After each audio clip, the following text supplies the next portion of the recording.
In today's show, the Trailblazers host a pre-draft workout for 6 more draft hopefuls, plus season reviews for Dalano Banton and Rayan Rupert. Welcome to Locked On Blazers. Let's get into it.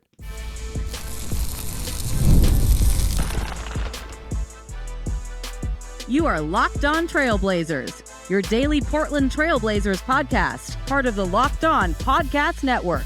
Your team every day.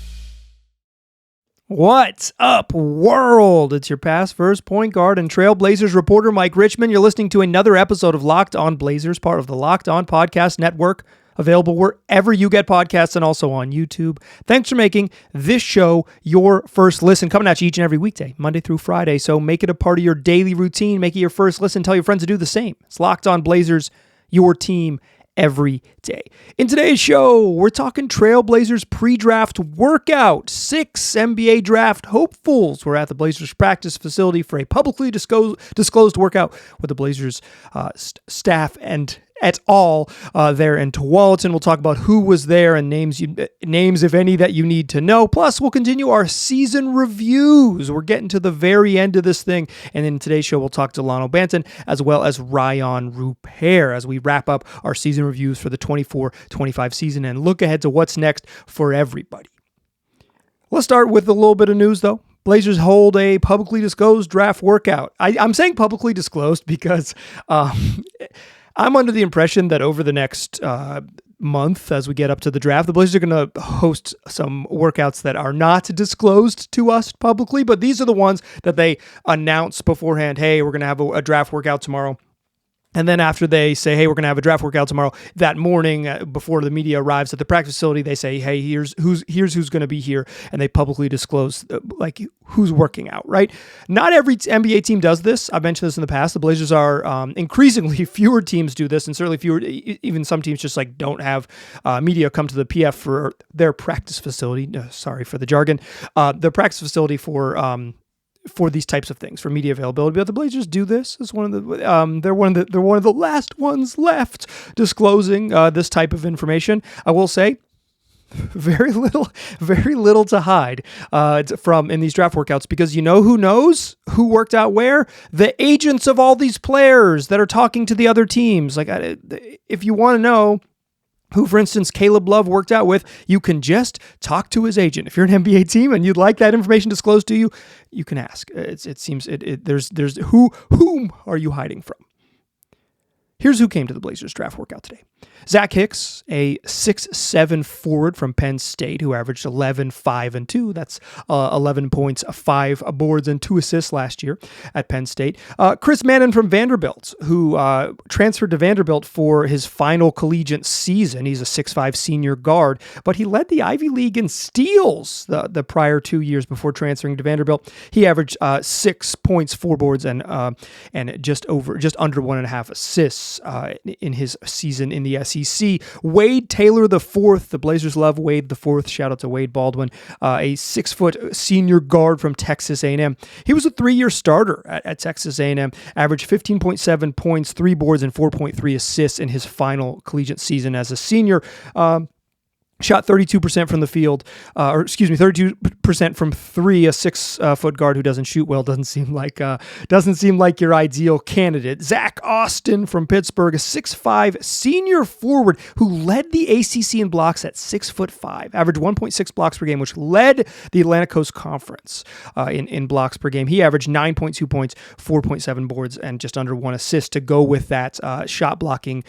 He also shot 38% from 3, an intriguing 6'5" defensive playmaker. Zach Austin. Don't think he's an NBA draft lock, but certainly an intriguing player. And then Money Williams from Montana, a 6'4" sophomore guard who averaged 13 points, 3.5 boards, and 3 assists in his sophomore season at Montana. And he's an early entrant. He has declared that he is going pro and not going back to school.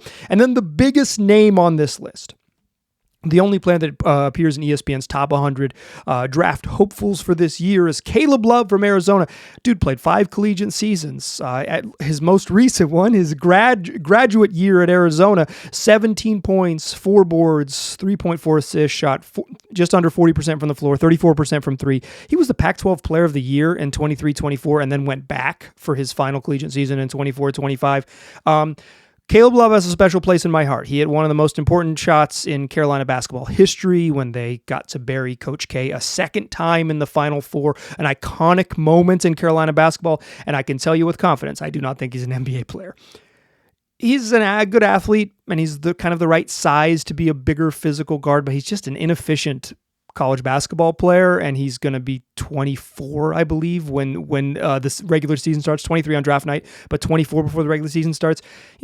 Dude shot under 40% from the floor his 5 collegiate seasons and is already 24 years old.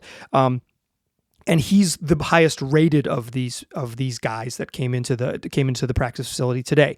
Like I said, if this was just like me telling you about stuff I like about Carolina basketball, which could be a podcast, but you can go listen to Locked On Tar Heels if that's what you're into. You will not find me there, but maybe you'll find some Caleb Love appreciation. But like, if Love is the highest rated of these gentlemen, you kind of get the sense of what this is. He's 76 on ESPN's top 100. No one else in the top 100.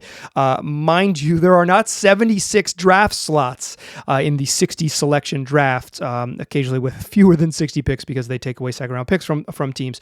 So who are these folks? Well, it's mostly a guard workout. Nobody particularly big. Zach Hicks is 6'7" from Penn State. Nobody particularly big. A perimeter-oriented workout. Hicks shot 41% from three, so you're getting some shooters with Hicks and Zach Austin, and some theoretical shooters, I guess, with Caleb Love and Money Williams. But these are G League guys and guys who are going to play professionally overseas, and potentially two-way players if they develop, although I'm not super in favor of signing like senior collegiate guys to two-way contracts. I think maybe you should swing on higher upside players for that, but to each their own. There's a lot of ways to do it. So this continues a trend of who we've seen publicly work out for the Trailblazers so far are guys that are very fringy second-round picks. Well, I think all these guys, like if they get called in the second round, if they're in the 40s and 50s in the second round, awesome. Dreams come true. Root for them. But like fringy second-round guys, future G Leaguers or professional athletes, professional basketball players in other leagues around the world that you kind of just keep an eye on. This is a very like doing a favor for your agent type of workout. But also it's just due diligence, right? You want to have a sense of if you are indeed filling out a G League roster, or you are just like scouting guys who are maybe a little bit under the radar, this is a way to do it. The Blazers do not have a second round pick, so it'd be hard to call any of these specifically targets. And I assume as we get closer to the draft, the sort of bigger names who are going to be in Blazers range at 11 in that first round will come in for some workouts moving forward. That's typically how it works. You don't get them early, but when you get into first couple weeks of June, then the draft workouts for the bigger prospects start to ramp up. But today was continuing a trend. Lower level guys, guys who are probably not going to play in the league, and hopefuls that will be on the Blazers' radar. So when they do sign, one of these guys to a two-way contract, or they do add them to the G League roster, you can look back and say like, oh yeah, they did a draft workout for the Blazers in May of 2025. I remember that episode of Locked On Blazers because, of course, you have an encyclopedic memory of all the episodes of this daily podcast. That's what you need to know about the draft workouts. Obviously, the Blazers probably, eventually we will get some juicier ones with some more exciting names. But today it was, again, hopefuls, not really targets by any means, but guys who are hopeful to make the league or play, in some version of the NBA ecosystem into the future. Second segment, let's shift gears a little bit and let's talk season reviews. We've done these for everybody. Not everybody, but we've done these for many players on the roster. We're wrapping up. We've got 3 remaining, and we're going to talk Dalano Banton and Rayan Rupert. Then we'll have 1 remaining, and then we will have talked to everybody. But we'll talk about what they did this season, visit from Michael from the past, where I'll play you my season previews from a year ago, or from the beginning of this season, from back in September, and then we'll look ahead to what's next. Let's talk to Dalano Banton, DB Hooper, hijacking the game and jumping out with the cash. Join me in that second segment, won't ya? Before we do that, though, I want to tell you about DoorDash. If you're watching the NBA playoffs, it means you're going to see some big performances. And if you're viewing those big performances, you could get even bigger rewards because DoorDash is bringing the heat with a slam dunk deal for Dash Pass members throughout the 2025 NBA playoffs. It's called They Swoosh, You Score. Anytime a player drops 50 or more points in a playoff game, Dash Pass members score a free 3-piece crispy tenders combo from Wingstop the very next day. You just place an order for $20 or more, and then you use the code WINGSTOP50 at checkout, and that combo is yours. Crispy, delicious, and totally free. The offer is valid noon to midnight the day after the game, and terms apply. It's actually starts offered on the West Coast and starting at 9 a.m., although I don't believe the Wingstop location in Portland, Oregon is open that early, but you could get it before noon if you are a West Coast listener.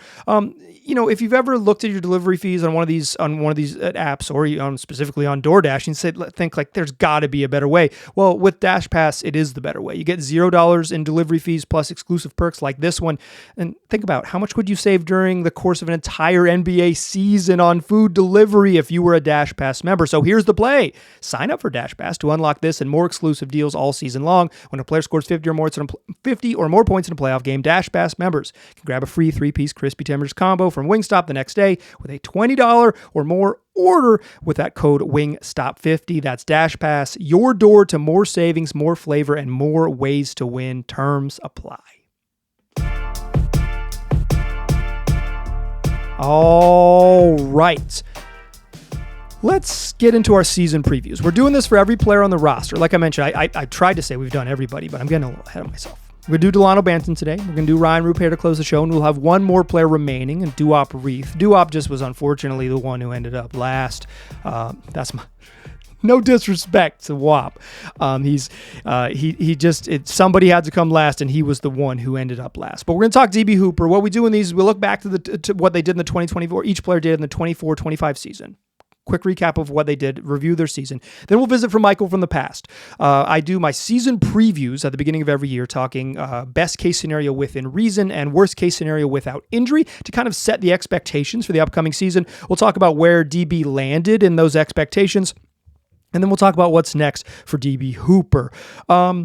First of all, elite nickname for this region of the country. Wouldn't have got it in any other scenario. Incredible that Dalano Banton was able to play for the Portland Trail Blazers for at a minimum season and a half and earn an iconic nickname. Shout out to Kaylee for dubbing Dubber Don DB Hooper.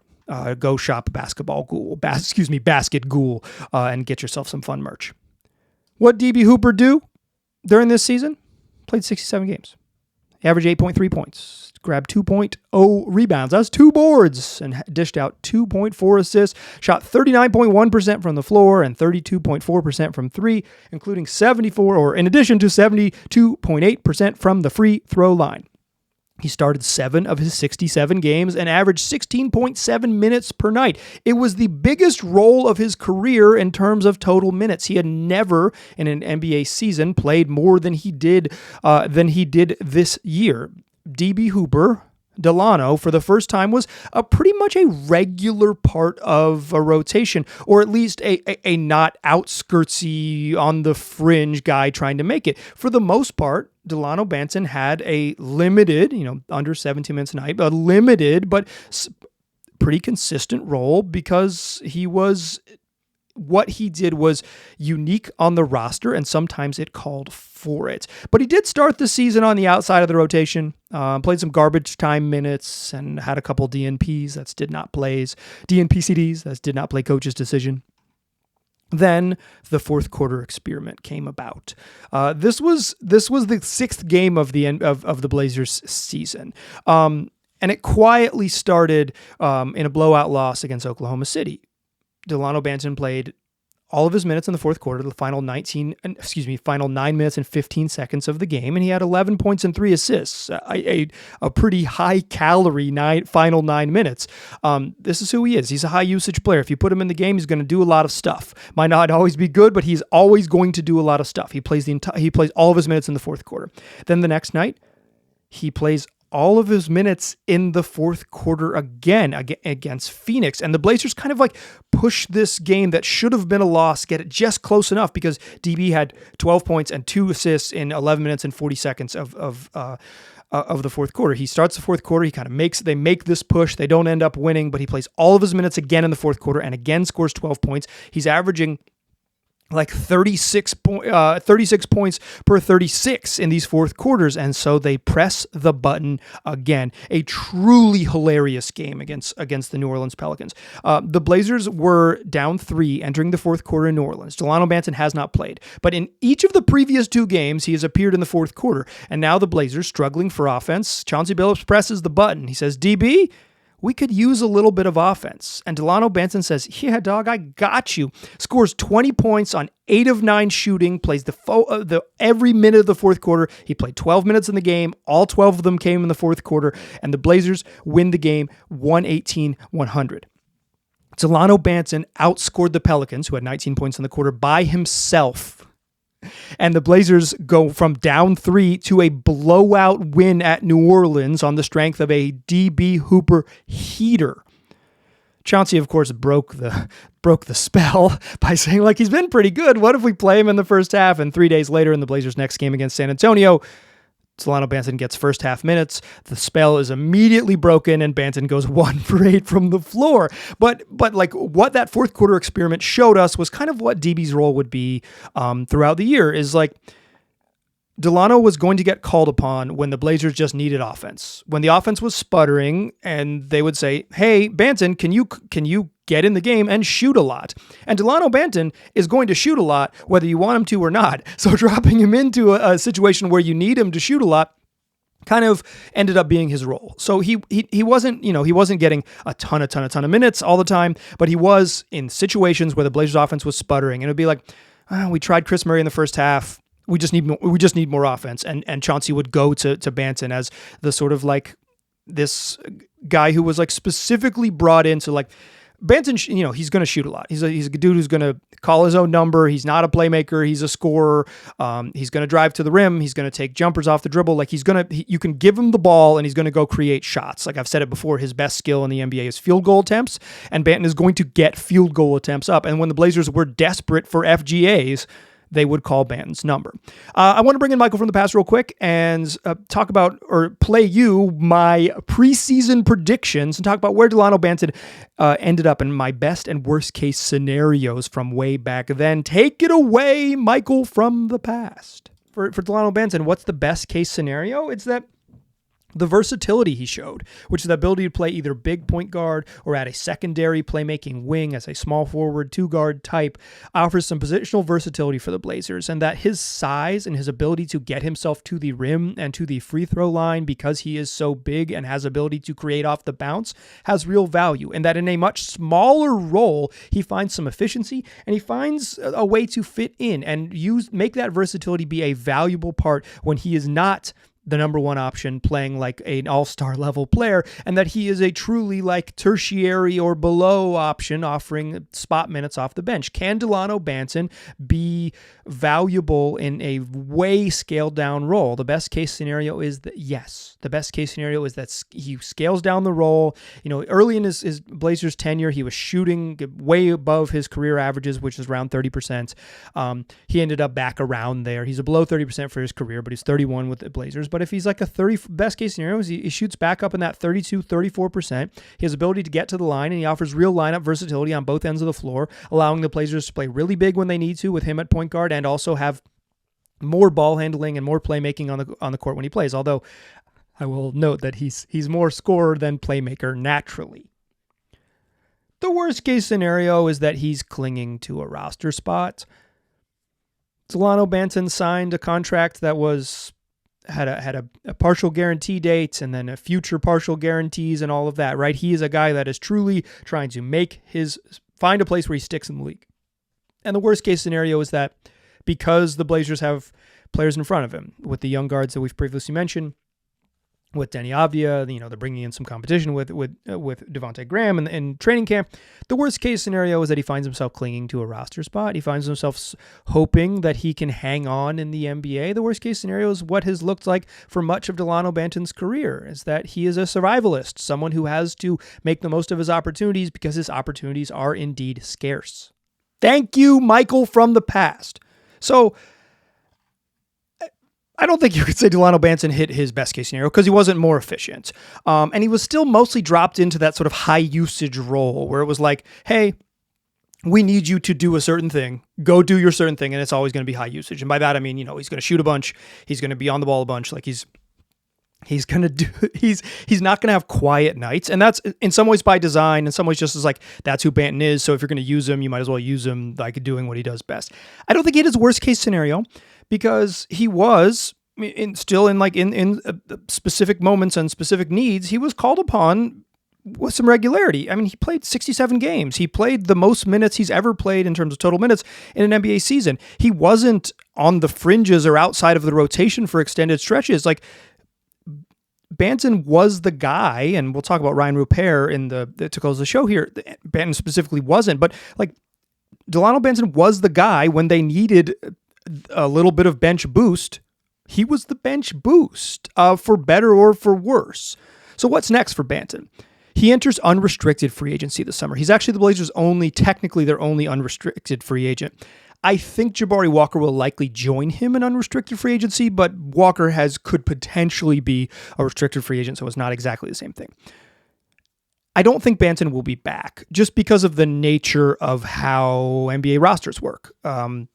I think it's a fairly safe bet that because the Blazers played with a full 15 a year ago, they're going to add a rookie. They might add some other players. They might make trades and take back 2 and 1 somewhere. Like any number of permutations would mean that Banton wouldn't return.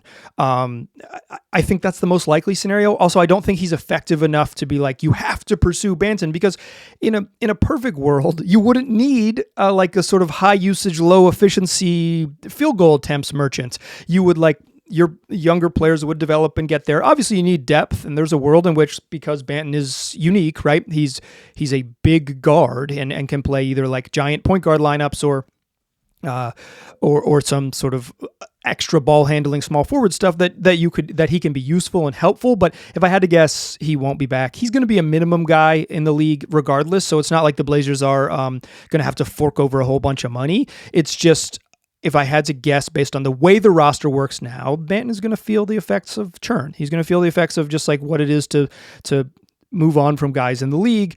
I don't think even his highest moments this year made you feel like Banton has to be part of the plan. Although, again, iconic nickname, and so maybe if for personal reasons, if you like him back, I won't quibble with those. Okay, let's talk Rayan Rupert in the third segment, because I think he's a nice interplay with like what Banton's role was versus what Roop's role wasn't. Join me in that third segment, won't ya? Still a past first point guard. I'm still Mike Richmond. We're still talking season reviews. Let's get into Rayan Rupert's season. Year 2 for Roops, the former 43rd pick in the 2023 NBA draft. In his second season, he appeared in 52 games, averaged 3 points, 1.3 boards, and half an assist, shot 40.8% from the floor, including 27.1% from 3 and 76.7% from the free throw line.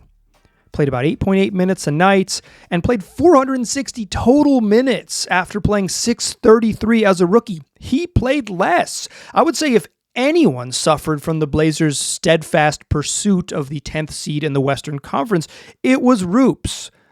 Because Roops wasn't good enough to just like play of his own merits. The Blazers would have had to make the choice to put Rayan Rupert on the court. And they didn't. In fact, as a juxtaposition to Dalano Banton, it's like, I'm not saying like, oh, the Blazers screwed up because they didn't play Rayan Rupert, who was not particularly good as a 20-year-old. They didn't like carve him out 1,000 minutes this season.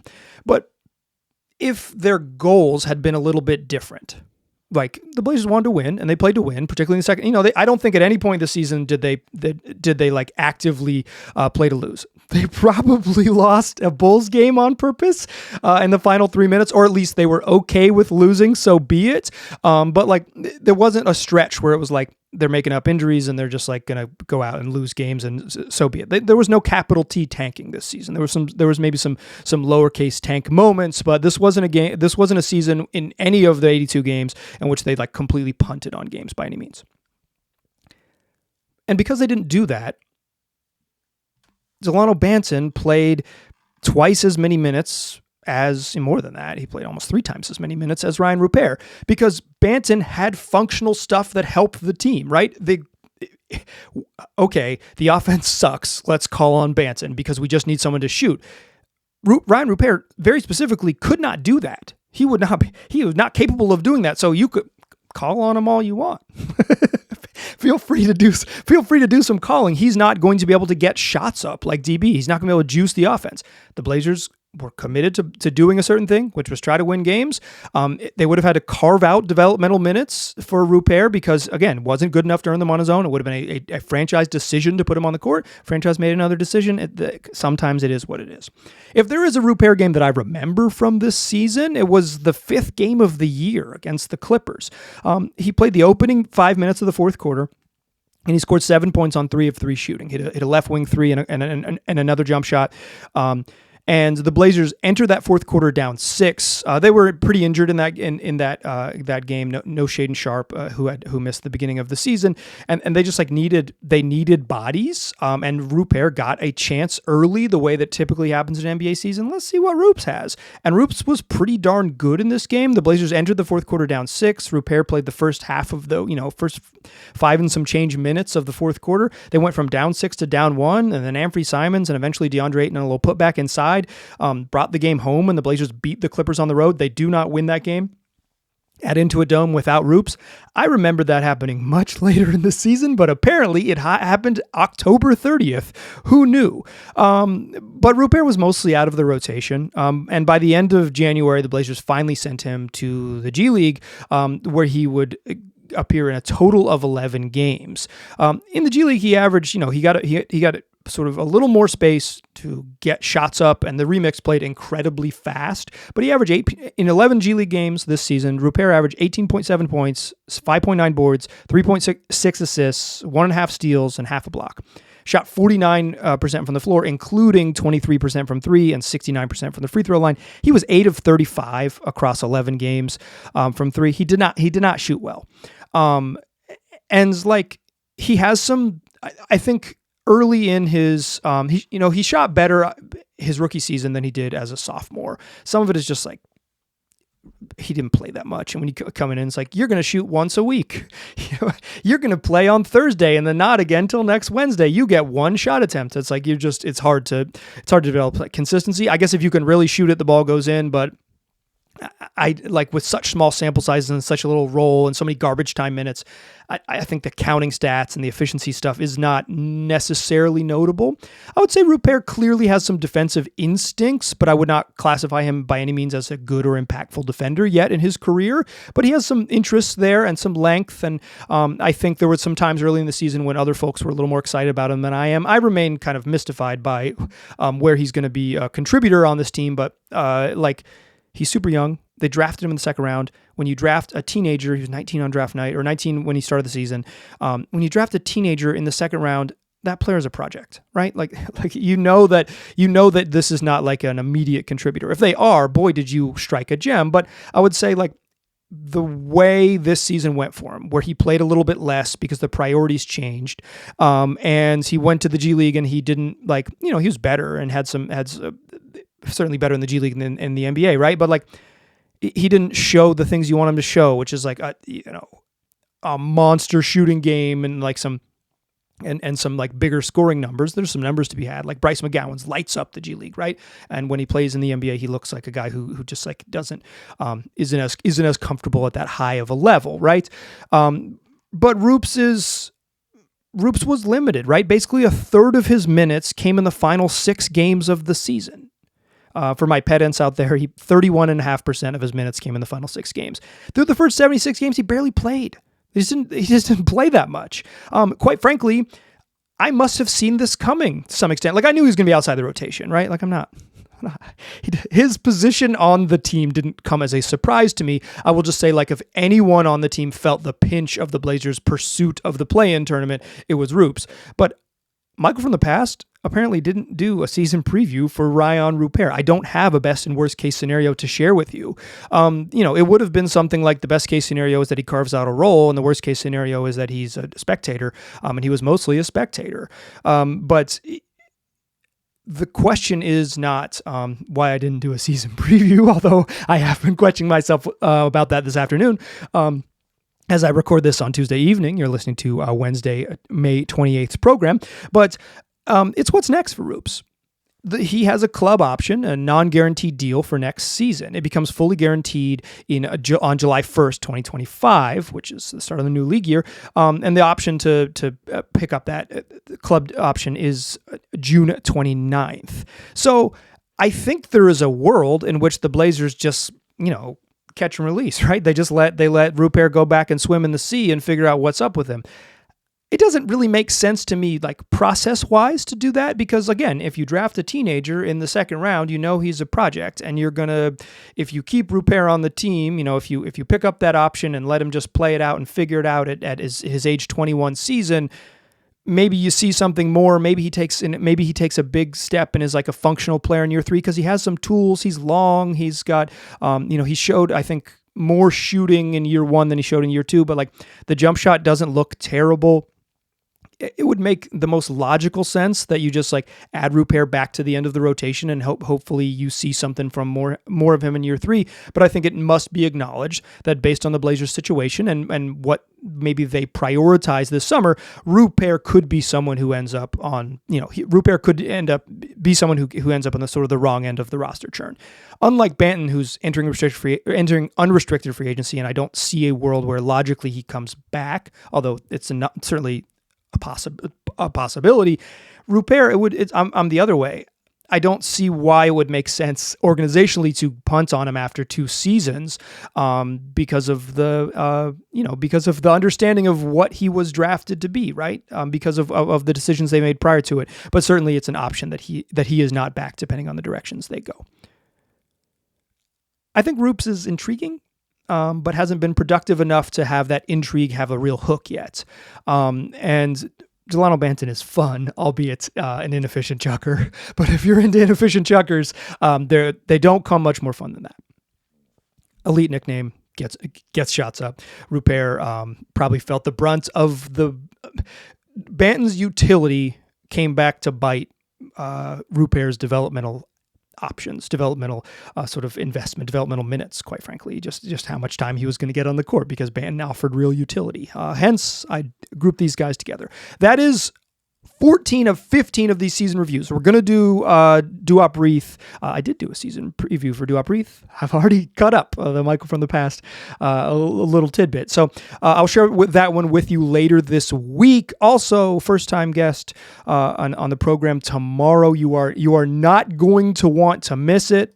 Friend of the program and friend of the Blazer world at large, Seth Allen, is going to join the program for his debut on Locked On Blazers. Seth, a funny person with smart basketball insights. You're not going to want to miss that one, as I've said. So come back for that. That's what we do 5 days a week, wherever you get podcasts, also on YouTube. I appreciate you listening. I'll talk to you soon.